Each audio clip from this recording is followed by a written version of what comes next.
Concluímos há pouco a realização de uma importantíssima sessão do Congresso Nacional, sessão solene que promulgou a emenda constitucional que estabelece regras de repartição dos recursos oriundos dos tributos relativos ao comércio eletrônico. Eu quero, apenas registrando a importância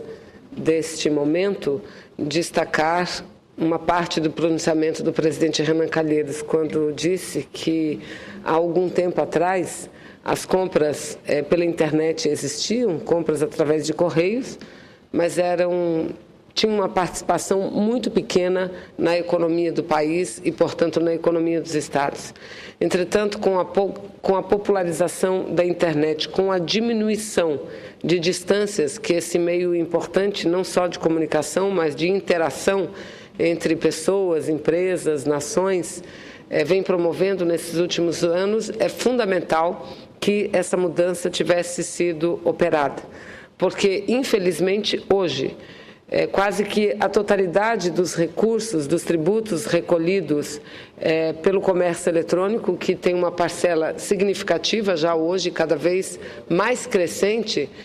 no âmbito da economia do nosso país, esses tributos são recolhidos geralmente para o Sudeste, sobretudo para um único estado, que é o estado de São Paulo. Eu posso dar o testemunho, eu que venho lá do estado do Amazonas, lá da região norte do país, todas as vezes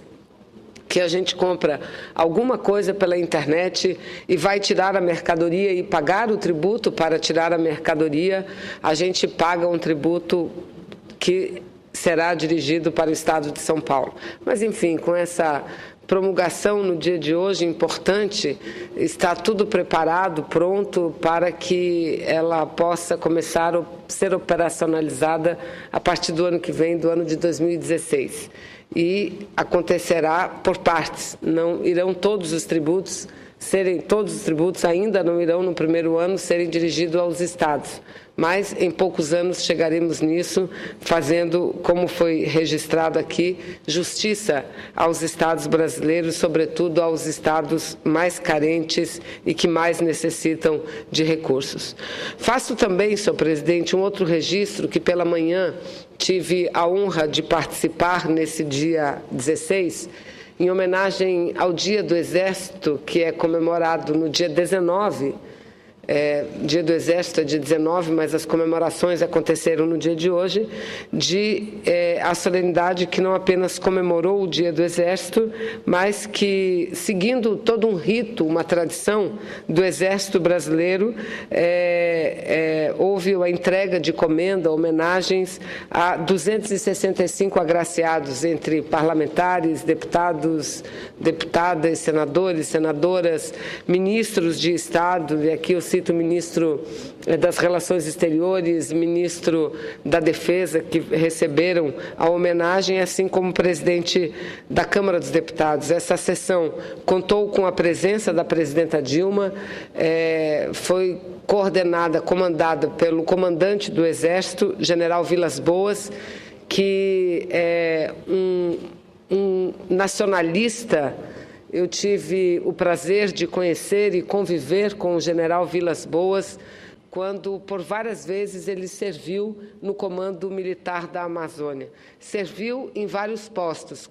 Convivi com ele também quando ele coordenou, chefiou a assessoria parlamentar do Exército Brasileiro, aqui no Congresso Nacional. E convivendo com o general Vilas Boas, sobretudo, quando cumpria suas funções na Amazônia brasileira, percebemos o quanto ele dedica o seu conhecimento, dedica o seu tempo, as suas atribuições como hoje comandante do Exército e antes quando servia ao Comando Militar da Amazônia, em favor dessa parte importante do nosso país. Há poucos dias tive a oportunidade de estar com o general comandante Vilas Boas, onde debatemos muitos assuntos, mas principalmente assuntos vinculados à Amazônia brasileira, que de fato precisa de um plano. Efetivamente temos um plano da Amazônia, um plano que está no papel, um plano muito bem escrito, um plano muito bem elaborado, mas que precisamos estar vigilantes no sentido de garantir ações para que esse plano Amazônia Sustentável se reverta em ações claras em prol do desenvolvimento e do desenvolvimento sustentável. Então, quero cumprimentar todos os militares brasileiros, aqueles que compõem o Exército Brasileiro, pela passagem do Dia do Exército. Eu tive a honra de ser uma das parlamentares agraciadas e, para mim, é uma honra muito grande estar ao lado de pessoas, sem dúvida nenhuma, merecedoras dessa homenagem, e é sempre um momento de exercermos o nosso patriotismo, de exercermos um patriotismo progressista, um patriotismo democrático, um patriotismo que entenda que, estando inseridos nesse mundo globalizado, precisamos ter muito claro os objetivos do desenvolvimento nacional, da integridade nacional, tendo como foco principal a qualidade de vida da nossa gente, a qualidade de vida das nossas pessoas. Então, fica aqui meus cumprimentos a todos os militares brasileiros pela passagem do Dia do Exército, que será comemorado agora no próximo dia 19. Mas, senhor presidente, eu também quero, neste momento, tratar de um assunto muito importante. É que no próximo dia 27 de abril, nós comemoraremos o Dia das Empregadas Domésticas. E eu quero falar desde já, ainda nesse dia 16 de abril e no dia 27 comemoraremos o Dia da Empregada Doméstica, falar desde já por conta da necessidade que temos de acelerarmos a análise de um projeto de lei que já foi votado nessa casa, um projeto de lei que foi votado somente recentemente na Câmara Federal e que volta para a apreciação das senhoras e dos senhores senadores. Eu me refiro aqui à regulamentação da emenda constitucional que estendeu todos os direitos trabalhistas às empregadas domésticas. A data, senhor presidente, do dia 27 de abril é desconhecida da maioria da população brasileira. E isso não é um simples acaso. Estamos, regra geral, de olhos e ouvidos fechados às demandas da classe trabalhadora. Causa espanto, senhor presidente, reconhecer que até hoje os funcionários do lar são considerados uma espécie de subclasse. Nos indigna o fato de que todos os benefícios concedidos aos demais trabalhadores ainda não estejam plenamente alcançando os trabalhadores e trabalhadoras domésticas. Essa, sem dúvida nenhuma, é uma herança maldita dos tempos coloniais, que deveria, há muito tempo, ter sido extirpada da nossa sociedade. Mas só nos dias atuais, repito, é que começamos a prestar mais atenção nisso e estamos prestes a concluir a votação de uma matéria que garantirá todos os direitos aos trabalhadores e trabalhadoras domésticas. Aprovamos há 2 anos a proposta de emenda constitucional número 66, uma proposta que tramita desde 2012, que ficou conhecida como a PEC das empregadas domésticas ou a PEC das domésticas. O texto da referida emenda constitucional, hoje não é mais uma PEC, é uma emenda constitucional, garantiu todos os direitos básicos, muitos dos quais assegurados aos outros trabalhadores ainda no período de Getúlio Vargas, ou seja, direitos que há décadas o conjunto dos trabalhadores e trabalhadoras brasileiras, somente a partir de agora, poderão acessá-los os trabalhadores domésticos de nosso país.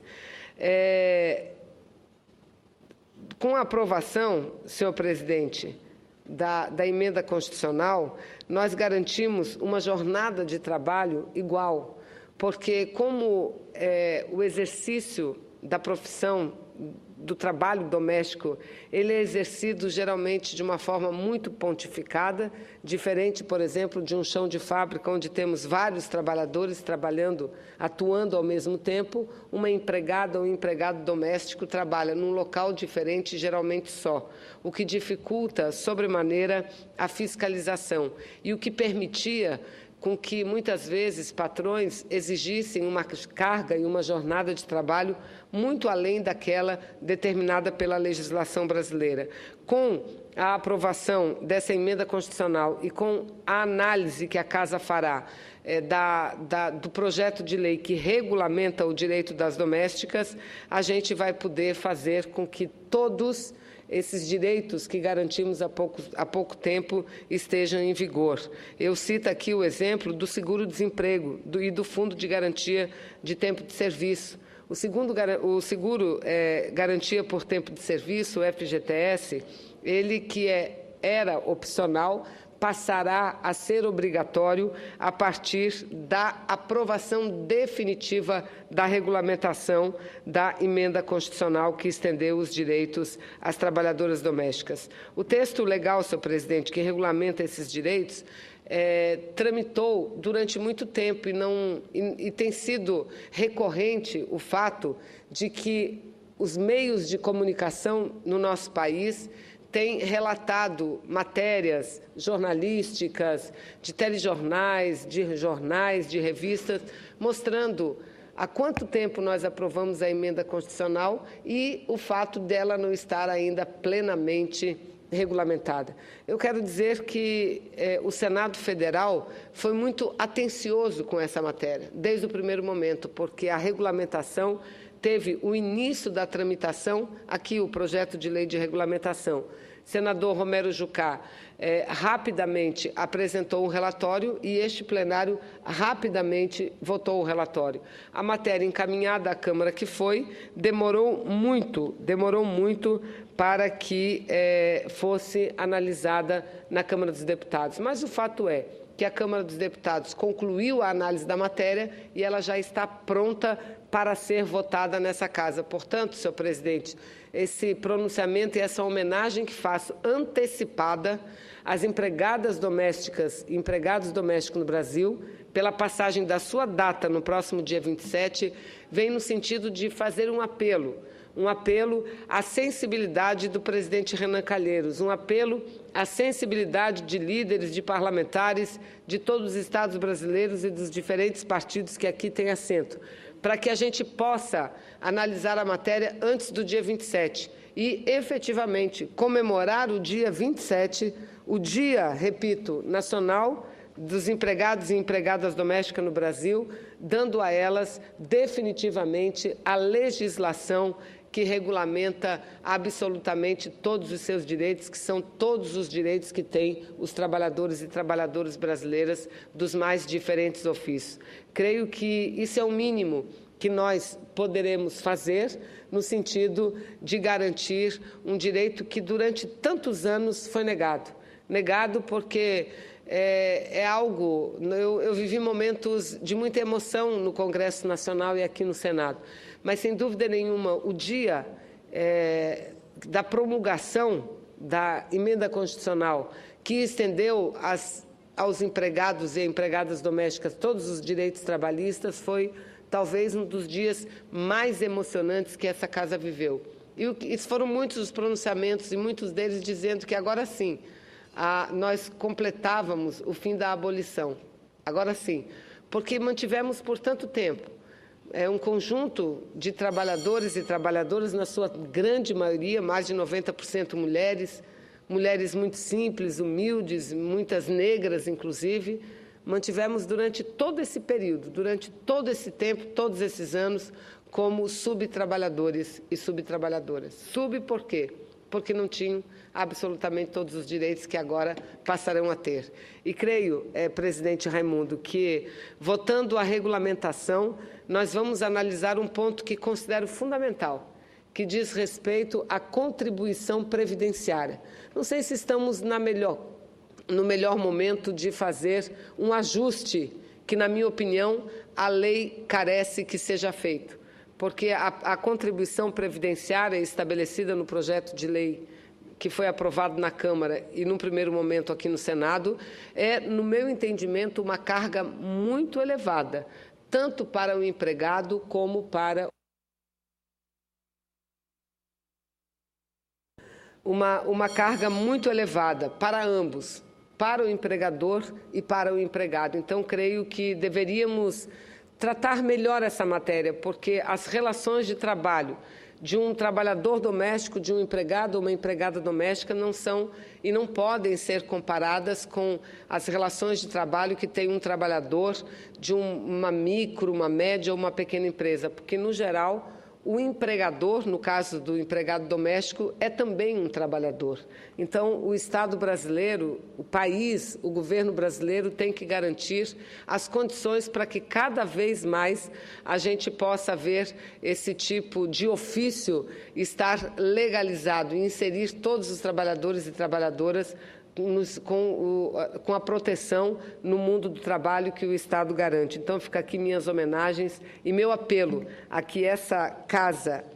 analise e vote definitivamente a regulamentação da emenda constitucional dos trabalhadores domésticos antes do dia 27 de abril. Era o que eu tinha a dizer. Muito obrigada.